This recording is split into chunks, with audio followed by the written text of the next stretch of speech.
When we're kids, we tell our parents that's not fair. And our parents love to tell us that life isn't fair. But what if I told you that the game of economics has been rigged for the last 100 years and people who are long gone are still dictating how we live our lives and how we play this game long after their fortunes have came and went? Today I'm going to be talking about how rich people play unfair, and we don't have a choice whether we play fair or not, or else there are dire consequences. When I'm talking about this, I am not an economics professor. I have studied economics for years, I have been a business owner for years, and I understand the tax codes fairly well for a person who has not taken serious accounting in college. When I tell you that this game is not fair, nor has it ever been fair, people are not going to be shocked or surprised to hear that. Rich people obviously get advantages. But what if I told you they were so severe that we've never even been able to catch up, even if we wanted to? Before I get into how the loopholes exist and what they look like, we need to first talk about the OG, our number one technocratic first billionaire, John D. Rockefeller and his estate. So he was technocratic. Believe it or not just Mark Zuckerberg, not just Elon Musk are ruling us through technology. We have been ruled by technology in the US for almost a century. John D. Rockefeller was a pioneer, not just in industry, not just with how he runs a business, but also with how he does his taxes, the first monopoly he created, and the philanthropy he does today. The philanthropic part of him was a genuine part. He was a ruthless, cruel businessman that wiped out any competition, but he did actually build hospitals, build schools, build libraries. He did a lot of good for this world, just as much as he did bad. His estate is still worth about $10.3 billion today. And that's largely in part of one of the tax strategies him and his team invented, which was the trust. To go around the estate tax at the time, you couldn't really pass down inheritance taxes because there were taxes for people who are passing down an inheritance, which in most countries is very normal and honestly very encouraged to stop monopolistic tendencies, to stop hoarding of money, because at the time he had unprecedented wealth. So what he did was he opened up a trust for him and his family. So this is an irrevocable trust. So he's now able to give money to his descendants when they are qualified. So you can put whatever rules you want, either when they take a board seat in your company, when they turn a certain age, whenever they, get their first milestone, when they're going to buy their first house, whatever. Anyone can open a trust and they can use this tax advantage. But he used it to such an extreme level that none of his estate was ever taxed when passed down to his descendants. Now, this is fairly normal today when we talk about billionaires, but this was revolutionary at the time. Let's talk about why taxes are needed in the first place, because a lot of people seem to think that, why are we punishing people for becoming rich? That is not the case. Taxes are very much needed for an economy to run and function. It has always been like that, even during the autocratic or the feudal days of England. Number one is public services. We have to give water to people that need it. We need to give water to ourselves when we need it, when we're out in public. We want it treated. We don't want it bad, not unsanitized. We also have companies that we need, like trash disposal. We have things we have to run.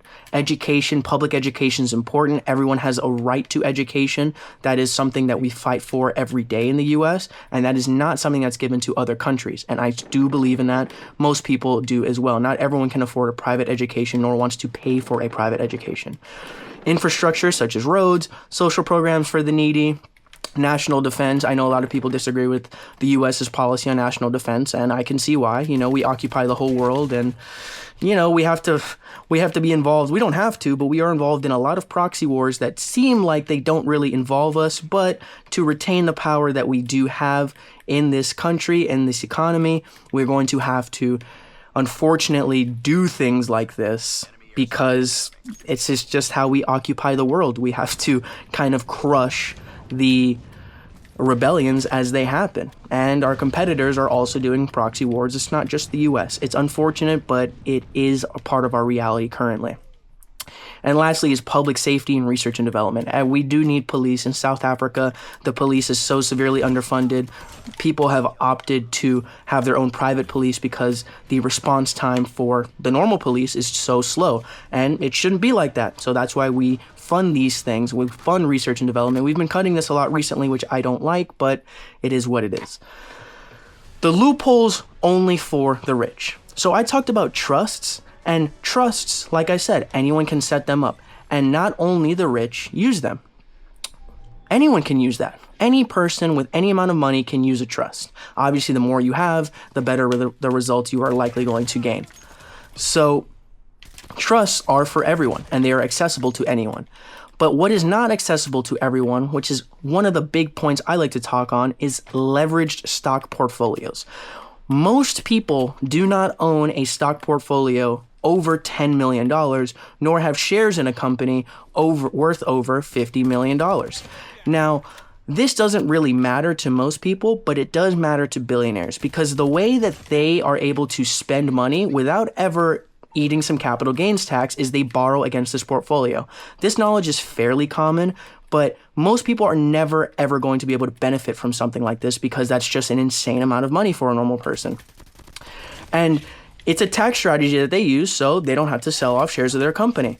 But what does this do for people who are actually participating in the economy is that we have to pay to play.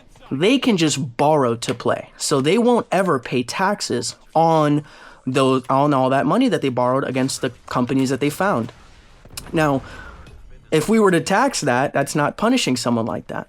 Besides that, I'll talk about that a little bit later.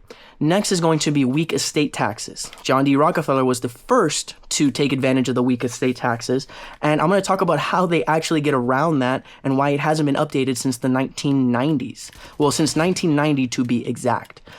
Also, we have S-Corps versus LLCs. S-Corps help you by making you, as a individual, pay less tax. And LLCs do the same thing, and they give you limited protection. So if you take out loans at an LLC, only the company is responsible for those loans, not the person. And there's a whole bunch of other ways. For example, the Puerto Rico and Florida exploits. So if you go to Puerto Rico, you are only taxed at 93% of your income. And you are only taxed at 7% of your income. 93% is non-taxable. So a lot of billionaires and multimillionaires, such as Logan Paul and his brother, they go to Puerto Rico for about 180 days out of the year, claim they live there, which they do, and they get to keep 93% of the money they earn, and that's all they're allowed to be taxed on, at least income-wise.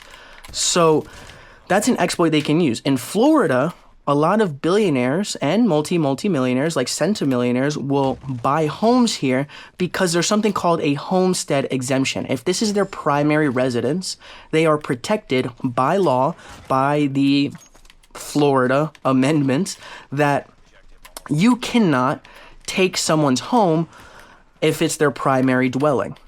And that's a good law, right? That protects people. If they get into bad loans, you can't take their place of living because we like to think that housing is a human right.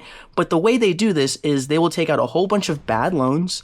They will do a whole bunch of bad stuff. They'll have a whole bunch of creditors, and they will not pay their debt. They'll just buy, for example, Ken Griffith came to Florida, bought 4 plots of land, and put a gigantic house on these 4 plots of land in Miami so he could avoid having to pay back any tax on that because his homestead doesn't allow that. He cannot have his home taken. So if he buys 4 plots of land, builds a giant home on it, he can have essentially 4 homes in one and that same value, so he can still borrow against it and no one can do anything about it. That's a bit kind of glazed over, but I don't want to make this video too long.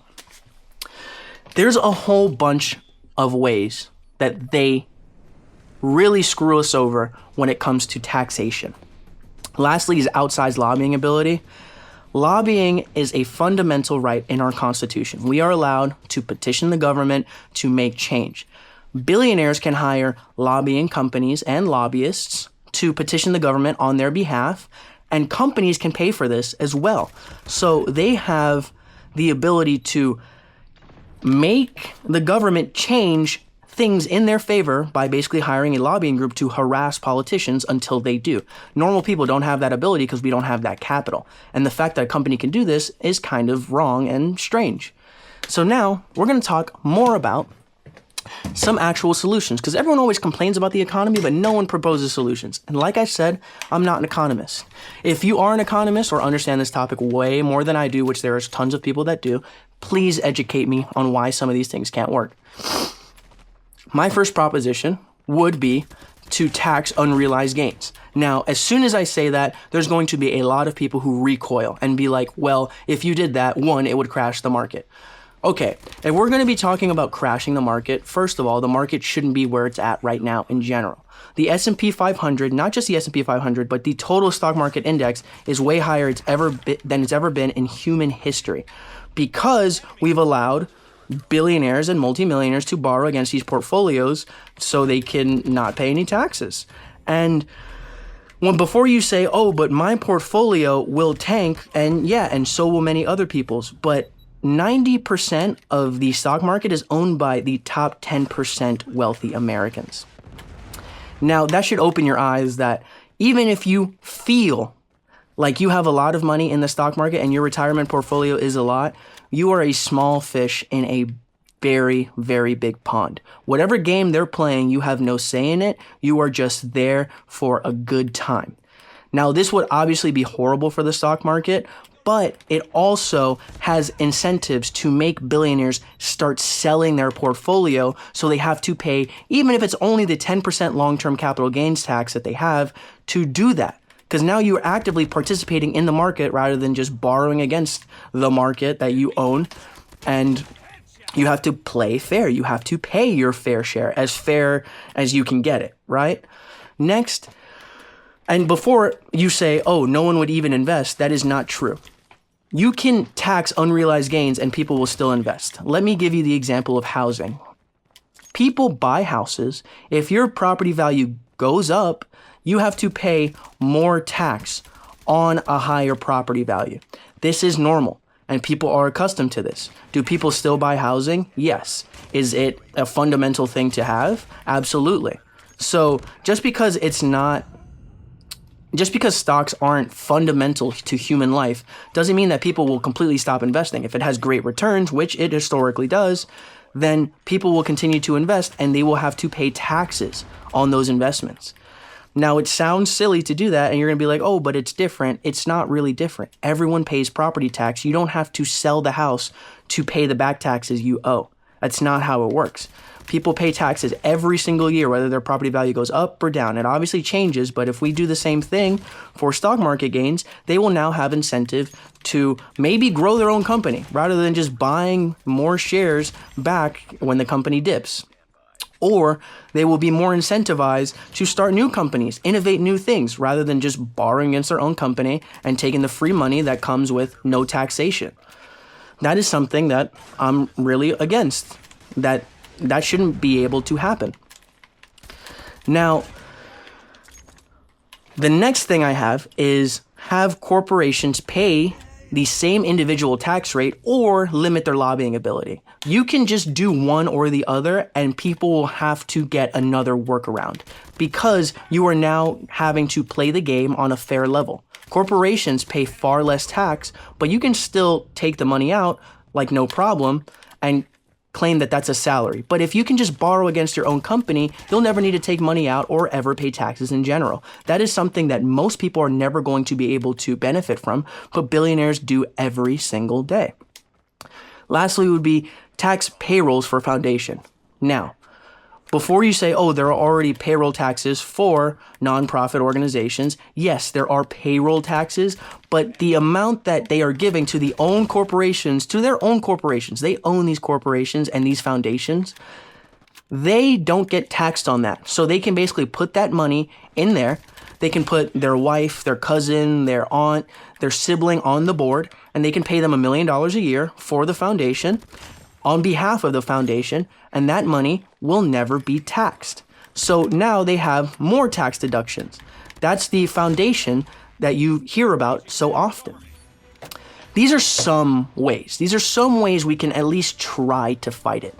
Yet we don't. We let this run rampant far too long, and there's going to be a lot of people defending and both attacking billionaires in the comments, which is normal because we have this idea that if they can exploit tax laws while they're up there, I should be able to as well. If we had more people paying fair tax, the US is about $1.8 trillion in debt at the moment. The top 1% control $50 trillion. If people were taxed fairly, the US would have such a surplus of money. It's not even funny. There would be no such thing as a deficit. Ever since 2000, we've been in a deficit and we've never recovered. The conclusion is that the rich are abusing the tax system while making issues such as estate taxes. This is how they've subverted state taxes from being changed since the 1990s. They frame it as an attack against American farmers because agricultural usually has to pass on the estate to their kids. So, if there's taxes on that, then the next generation of farmers suffer. But the top control $50 trillion. The U.S. economy has a debt of $1.8 trillion, which wouldn't exist with fair taxation. They frame it as we are attacking the small farmers, even though most money is made through inheritance. That's why the John D. Rockefeller Foundation still has $10.3 billion today, and that is normal. It's okay to have generational wealth. But to have it so accessible that no one will ever need to work in your lineage again, and they can still fight to pay less taxes on the work that their great-great-great-great-great-grandfather did, is abysmal, and it's an abuse of the system. We all have to play fairly, but the top 1 and the top 0.01 never do. We've let this run on rampant way too long, and we can fix it. It doesn't have to always be like this. If you liked the video, subscribe. Thanks for watching. See ya.